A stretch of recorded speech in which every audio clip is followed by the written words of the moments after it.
Hi everyone, welcome back to my next video. Today we're going to begin a new short series. This will be through 3 videos on the topic of how to take a long distance trip. I have 10 tips I'd like to share with you. And I know a lot of you are experienced at this. You've been doing it a long time, and I probably don't have anything really new to tell you. Hopefully you'll get something out of it too. But there are a lot of people that are new to the nomadic life and have never taken a trip of 1,000 or 2,000 or 2,500 miles. Maybe you've decided to go to Alaska and that's going to be a 9,000 mile round trip. That's a pretty big deal. And so these are ideas about how to take long distance trips. And there are also a lot of ladies out there who have never taken a long distance trip alone. They've always been married, and so they went with someone. And so you're a little intimidated. And I get those letters and emails saying, I'm intimidated. Do you know anyone I can go with? Because it's better to go with someone sometimes. So these are just tips to make your trip a little easier and make you a little more relaxed. Today we will have the first 3 tips, and they are to decide if it's a journey or a destination. If it's a journey, then you want to go slow and maybe go in the back roads and enjoy it all. And if it's a destination, maybe you just want to go really, really fast and get there and do whatever you went there for and then turn around and go back. So that's an important decision. The second thing we want to cover is Audible books. I'm just a huge fan of Audible books. I always have Audible books going when I'm on a long distance trip. It keeps me awake and alert. I think it's probably saved my life, so I'm always going to have one playing. And then third, we're going to do just a quick search through Google Maps, and I'll show you how I use Google Maps and then how I send it to my phone, and that becomes my GPS route all the way through.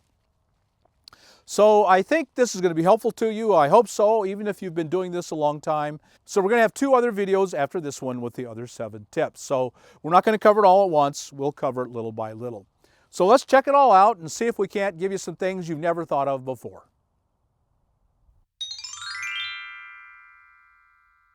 So tip number 1 on our trip planning is to decide if you're going on a journey or if you're driving to a destination, because that question determines nearly everything about your trip. So for example, if you're on a journey, then you might want to travel the back roads and see everything you can see along the way.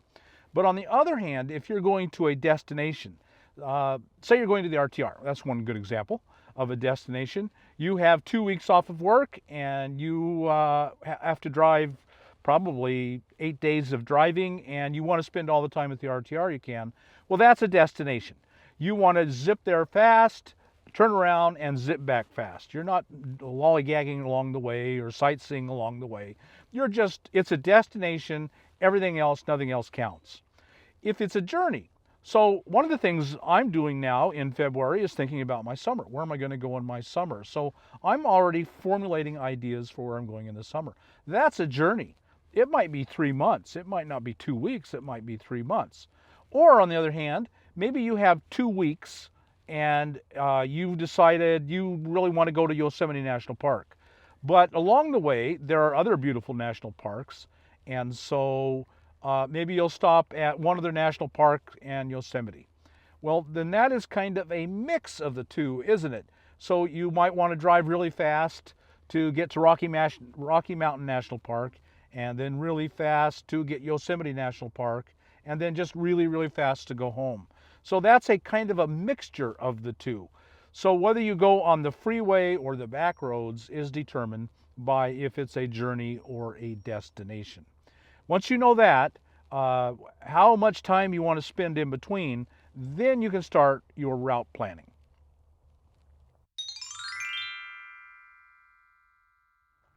Hey everyone. I'm just out taking Cody for a walk, and I've got headphones on because I'm listening to an Audible book. I love Audible books, so all I got to do is make sure I have my smartphone with me. This is a Android, and I can listen to smart books everywhere I go. And so that's also one of my big tips to you for preparing for a long road trip, is to make sure you have a good selection of Audible books downloaded into your smartphone or your iPad or your laptop or your Mac or your iPhone, whatever you've got, virtually any device. You can get a free app and have all those books right on your device and with a tap of a button be listening to them. And for me, nothing keeps me awake when I'm driving for 6, 7, 8, 10 hours a day better than an Audible book. I'm a big fan of nonfiction, and so I'm usually reading things to be inspired or to learn. I love to learn. I'm very curious about all the subjects that we talk about on these channels. And so, and I have found no problem finding Audible books on all of my interests. In fact, I'll show you here in just a second my library on my Android phone. I got a lot of books in a lot of different topics. Most of you will probably read fiction, romance, and mysteries and all that stuff, and they've got an incredible and unmatched selection of all of those books. Right now, Audible has a really good deal, and that is that if you get a 30-day free trial and you get a free book with that. And so to get that, you can get it two ways. You can go audible.com/cheaprvliving, and the other way is to text to 500-500 with the message Cheap RV Living. Now, let me be completely honest and upfront and say I am being paid for this ad, but like I've told you, I have it on my phone.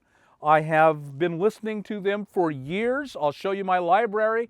I love Audible. And if they want to pay me to tell people how much I love them, I'm okay with that. So before I head out on any trip, I see how many books I have on hand. It's because if I'm driving down the road and I'm not sure when the book will end and it ends, I just want to be able to tap a couple of things and have another book start playing without having to pull over off the freeway or find a place. And so I always make sure I have plenty of books. So here we are at the Audible app on my phone. I really like this. Let's go to my library. This will be a listing of all my books. I'll just scroll all the way to the bottom here. You see I got a whole bunch.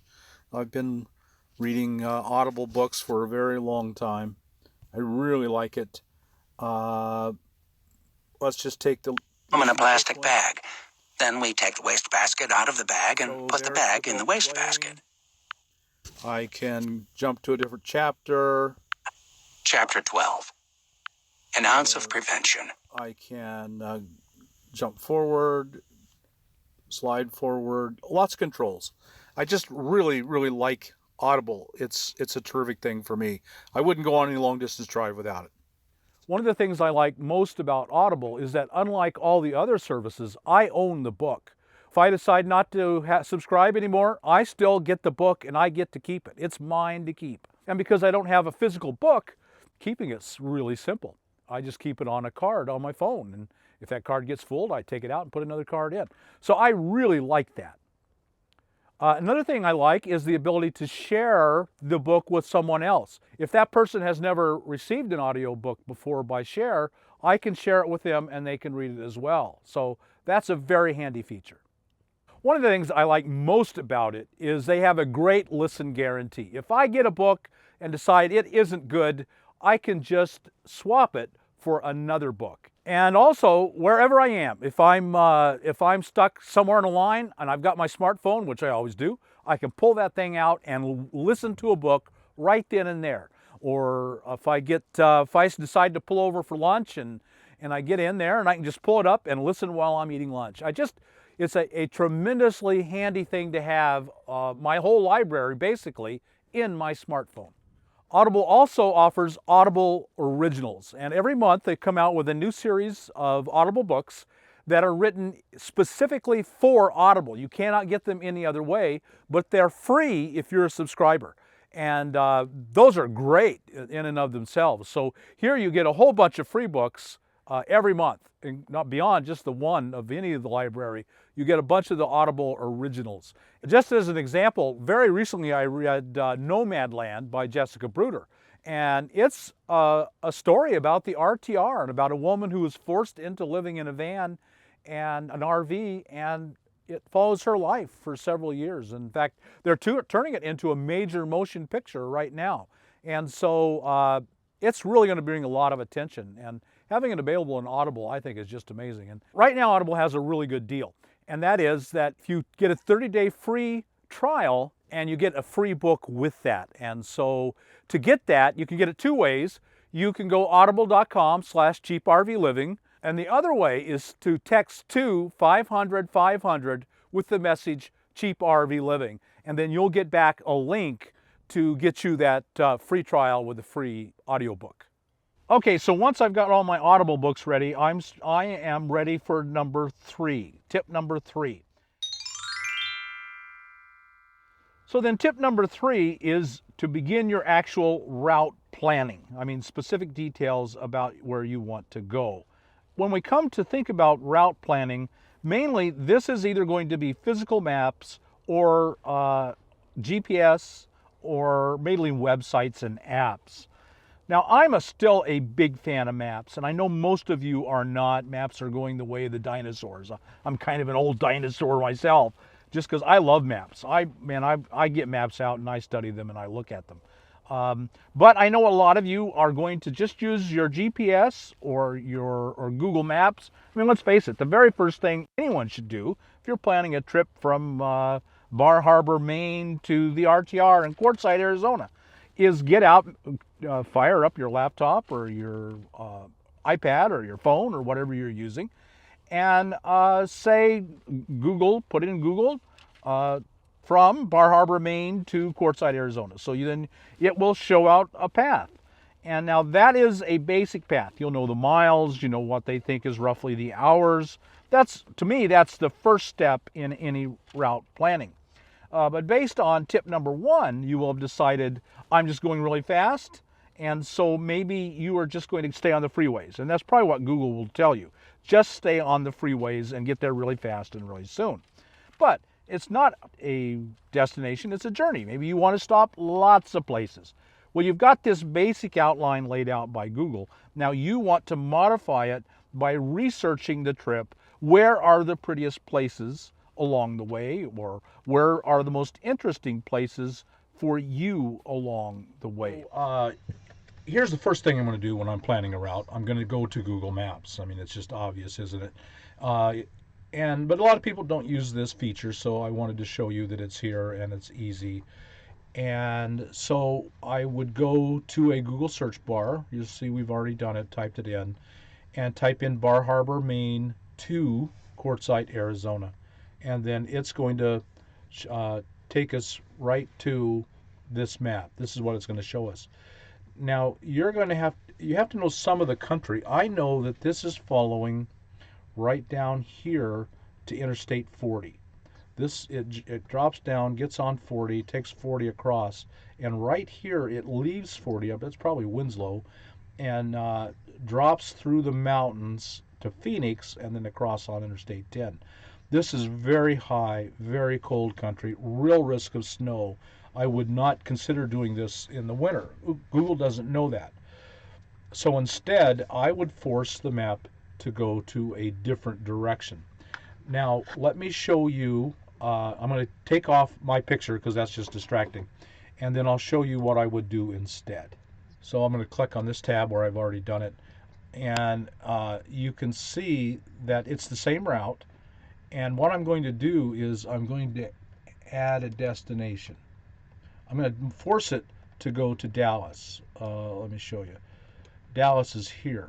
Dallas is on Interstate 20. That's what I want to do. I want to take Interstate 20 across and up and avoid these mountains. So all I have to do is add Dallas as a stop. And it rerouted. Now, see, it's doing this weird thing. That's because Dallas is the end. All I have to do, see over here, I'm over here on the blue, and drag Dallas up, and now it rerouted me through Dallas, across, and up, and I've avoided all that cold. And one of the things then I would do is, you see this here, it will send directions to your phone. And I don't want to have my laptop up and running while I'm driving cross country. So I would send the directions to my phone, and I'd turn them on, and I'd probably follow them the whole way. If I wanted to go across in the summer, I would tell it to go to Great Falls, Montana. So that would be up here. That would take me very far north and then down. If I were sightseeing, if I wanted to see beautiful country, I'd go across on Montana, and then I would come down through the heart of the Rockies, through Montana, Wyoming, Colorado, and then over to here. That would be a beautiful route. So let's do that just to explore a bit. Now, this is what I would consider doing. This isn't fast. If I were just in a hurry, I'd just go heat be damned and go straight down there. But if I were in no hurry, I would take this route. It's going to be much cooler, and then this is going to be gorgeous. I would force it over to Leadville. That's what I would do now. Well, let me show you how I would do that. I would force it to go to Leadville, and this is going to force me right down the heart of the Rockies. And you got to move it up because it's going backwards now. So after Great Falls, we'll go there. It will reroute. And now see, this is taking me right down. No, it's taking me on freeways. You'd want to go here because right here is Yellowstone National Park and below it. And then you're in national parks and gorgeous, gorgeous, gorgeous country. So if I were in the summer and wanting to sightsee, that's what I would do and how I would do it. So I hope you got something out of that, and I'm sure you did. If you did, like us on YouTube, subscribe to the channel. And man, I still got another couple 100 miles I got to go today, so I better hit the road. See you down the road, friends.